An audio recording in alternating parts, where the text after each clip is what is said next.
June 2 యొక్క విశిష్టత చూస్తే ఈ రోజున తెలంగాణ రాష్ట్ర ఆవిర్భావ దినోత్సవాన్ని నిర్వహించుకోవటం ఉన్నాం. సో తెలంగాణ రాష్ట్ర వ్యాప్తంగా ప్రతి ప్రాంతంలో, ప్రతి గ్రామంలో, ప్రతి పల్లెలో కూడా ఈ యొక్క ఉత్సవాలను ఘనంగా నిర్వహించుకోవడం జరుగుతుంది.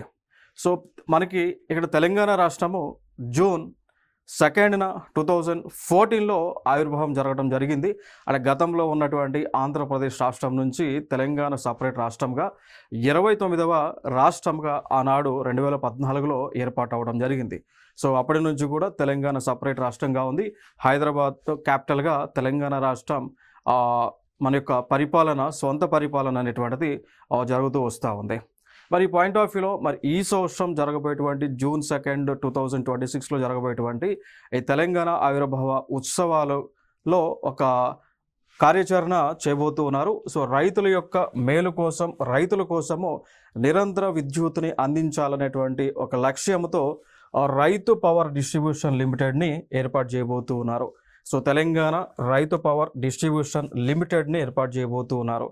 అంటే ఇదేం చేస్తుంది అంటే లైక్ ఇది ఒక చెప్పవచ్చు డిస్కమ్ కంపెనీ లిమిటెడ్గా దీన్ని మనం చెప్పవచ్చు. సో ఇది కేవలము రైతులకు సంబంధించినటువంటి విద్యుత్, వ్యవసాయానికి సంబంధించినటువంటి విద్యుత్తును అందించేటువంటి కార్యాచరణ అంతా కూడా ఈ యొక్క డిస్ట్రిబ్యూషన్ కంపెనీనే చూస్తూ ఉంటుంది. సో ఇది గతంలో ఎస్పీడీసీఎల్తో ఉండేది, లైక్ తెలంగాణ ఎస్పీడీసీఎల్తో అనుసంధానంగా ఉండేది. దాన్ని ఇప్పుడు విడదీసేసి రైతుల కోసమే, రైతుల యొక్క లబ్ధి కోసమే ఈ యొక్క కార్యాచరణ చేయబోతున్నారు. అదే తెలంగాణ రైతు పవర్ డిస్ట్రిబ్యూషన్ లిమిటెడ్గా మనం చెప్పవచ్చు అండి.